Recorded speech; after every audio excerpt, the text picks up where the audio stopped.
What's up?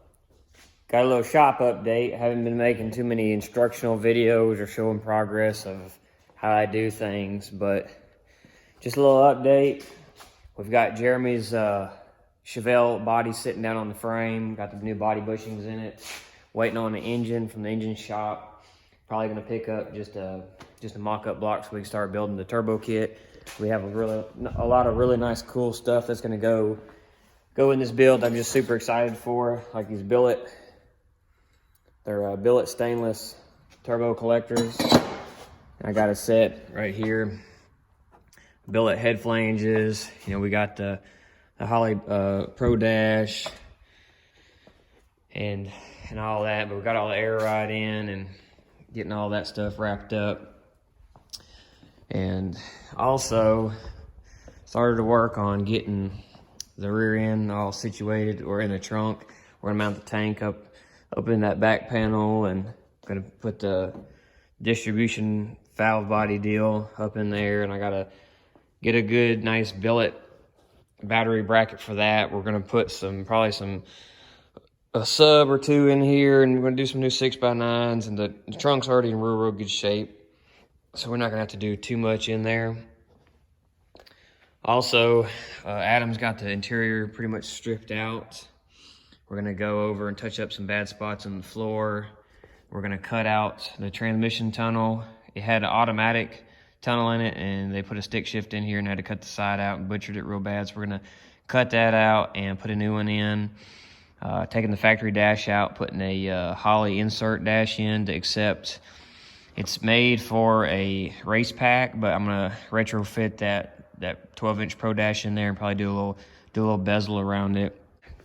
Gonna do a nice fuel cell in here, but it's turning out real well. Everything looks real good, turning out real nice. Got about $2,500 worth of stainless or polished titanium from Tycon, real nice stuff. So that's gonna be real cool.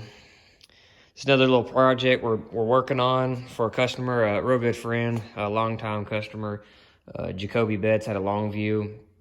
We're doing C16 and 93 octane because they don't have ethanol available in East Texas yet. And so what we're doing is he's kind of helping me build it and design it a little bit. He's real hands-on. He has a hot rod shop himself. Betts Performance and Hot Rods in Longview, real cool. Do a lot of good work. You gotta check them out. So, like I said, we're doing C16, so when he goes to the track, 93 octane to cruise around. And what we're doing to keep from having just a whole bunch of plumbing. So we bought this from a race car parts distributor. It's got like a little backsplash valve in it. This is where you fill up your fuel. One of these is a return and one of them is a rollover prevention. This is gonna be your feed out. And what we did is Jacoby drilled and put a bulkhead here, and this is what it looks like right here. Drilled and put a bulkhead and hung a Magnafuel 4303 in there. And on C16, I mean, it should be good for 1,200 around there or something. And so what we're gonna do is we're gonna mount that one in here. We're gonna baffle all this. This is just sitting in there, but we're gonna put it in that rear area. That's the rear of the tank. And so he's not gonna have no sump or nothing hanging down, no fuel lines hanging down. Everything's gonna be pumped out of the top to the engine and pumped back. So it's gonna have like a little sock on the bottom of it. It's gonna be real cool. Really neat design. And this is about the cheapest way you can do it. There's a lot of really expensive ways to do that. Like this right here is gonna be in the Chevelle, but we have no budget for the Chevelle. It's an Aeromotive, what is this one? This is a 10 gallon per minute. This is an in-tank one. You can mount it in the side of the tank. It has a little 90 that can come out and sock down, or you can mount it in the tank straight up, depending on if you have the room. So that's going on the Chevelle also. That's real cool. So we got the hot side partially built for Adam's Mustang. Got TJ's truck in the way right now, but yeah, the cold side, it's finished minus the blow-off valve. And I'm really it may sound strange, but I'm building this turbo kit backwards, kind of. You'll see I have no headers in yet, but I have the collector built You can see it at the collector belt here, the collector belt. And I know I want the collectors in a certain spot. So I mocked it all up so that the collectors are gonna be real similar in the same spot. And I'll just build the headers to them. We know the turbos are gonna be where they're at. I got them mounted on the Maven mounts. You can watch another one of my videos about how I made those. Got these real nice streetcar fabrication billet flanges. All my Ace Race parts, materials, Motion Race Works header kit we're gonna be building. But we got all the hot side, nice. It's all super back purge, real nice stuff. I only use the best of the materials. So all that's going like that. Starting to build the downpipes. They're gonna run down behind the headlight and out the fender on both sides. So that's turning out pretty cool.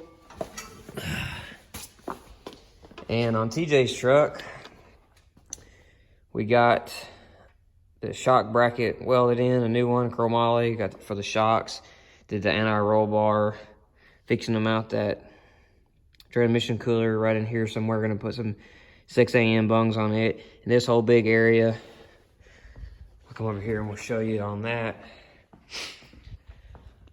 I built a 35 gallon fuel cell. Cause it lives way out in the middle of nowhere where nobody races. The fast car in Mansfield's runs like a 13 or something.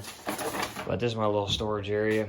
So this is the fuel cell here. It's gonna mount to the frame rails. I built the sump, I built all the tank, all the baffling. And this is a plate for the stock fuel sending unit. And this is another one of those fill necks, just like on Jacoby's tank. But that's a 69 Camaro aluminum radiator, so that'll give you comparison. And the Chevelle bumper. So that's going in TJ's truck. We built it a couple weeks ago. And we're gonna run all new fuel line, got a new battery. Because we're gonna put the battery in a real hard to get location. It's gonna be under the bed. We're gonna have some jump off posts, like over here somewhere to jump the truck off. But the only bad thing is the way we decided to run it between me and TJ, the customer, is the bed's gonna have to come off of it to get the battery out. But hopefully we won't have to do that.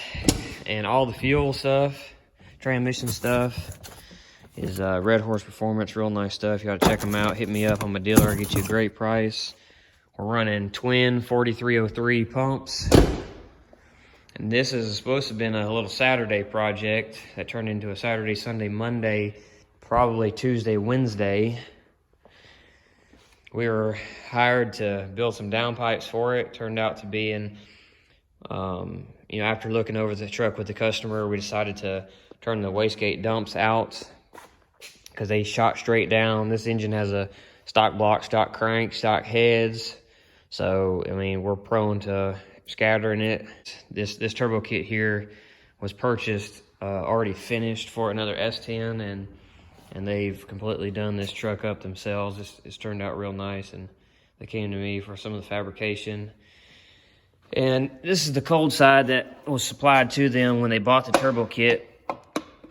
And it's just, it would have worked, and I'm sure the guys that were using it, building it before, had good luck with it. It's just, you see, it's kind of like a lot of tax. And I try not to, criticize or critique a lot of people because, I was at that point at one time in my life. But with as much boost as we're going to be running, this was about right here.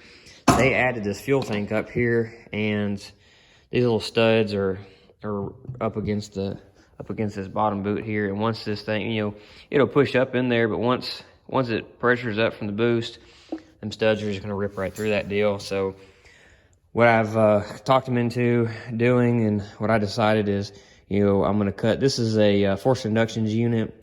They're either 71s or 69s. I'm not real sure. I didn't measure them. This is a slip-on you can cut off to utilize their V-band. I've got my guy at BTR is going to send me a couple of V-band flanges. I've ordered a dual seal flange for this Holley dual seal 105 throttle body, and I'm just gonna I'm gonna do a 4-inch into dual 2.5 for that.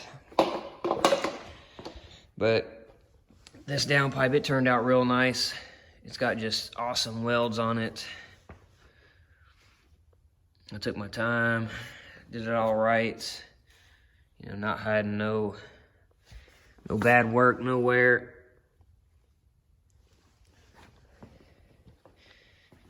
These turbos are 3.5 outlets, and I had bought the Little John's Motorsports 3.5 to 4-inch downpipe flanges for these things.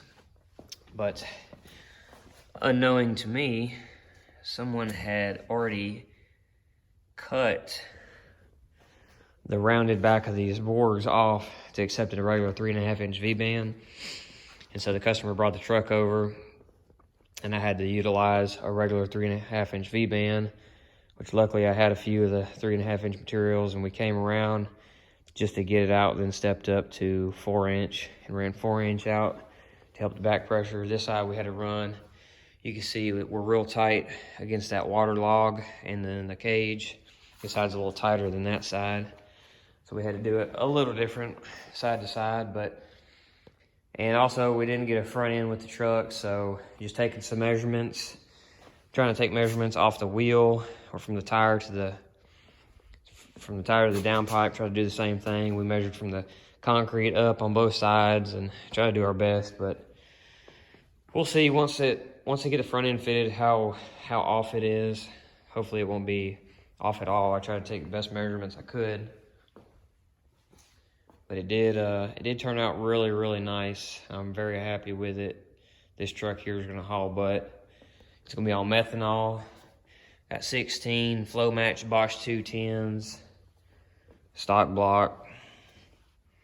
It's gonna be a pretty cool deal. 317 heads, Holley EFI, Holley Dominator. It's gonna be tuned by Dave Duramus.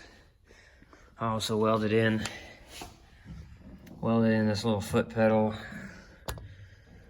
for the brakes. We found a little spot that wasn't welded all the way out in the cage, took care of it. The next thing I'm gonna do is weld these crossbars in, whether I have time to do it this go around or next. I really have a few things I have to finish up on some other builds, but I also built this Holley dash, and they had it powder coated. You can see it on my Instagram and Facebook and everything, how I made it. But I measured it, and I'm gonna end up making these, trying to, produce them. But I took the template and cut this back plate out of 1/8-inch aluminum and made this floor plate, and then this, made a gusset. It's pretty solid in there. Looks pretty good. So I'm gonna write that program on my AutoCAD and start cutting it out with my plasma table and trying to make a few of those because they're unavailable right now. So, but that's just a quick update of the shop, what's going on and everything like that. There's a lot of side projects in here I didn't mention, but everything's going so far so good with everything going on in the world. Just want to let everybody know what's going on at the Turbo Garage, and I hope everybody stays safe out there. And we'll try to keep you updated. Check my Facebook, Instagram, and all that. I post on there a lot, Snapchat, all that good stuff. So until the next video, we'll see y'all in the next one.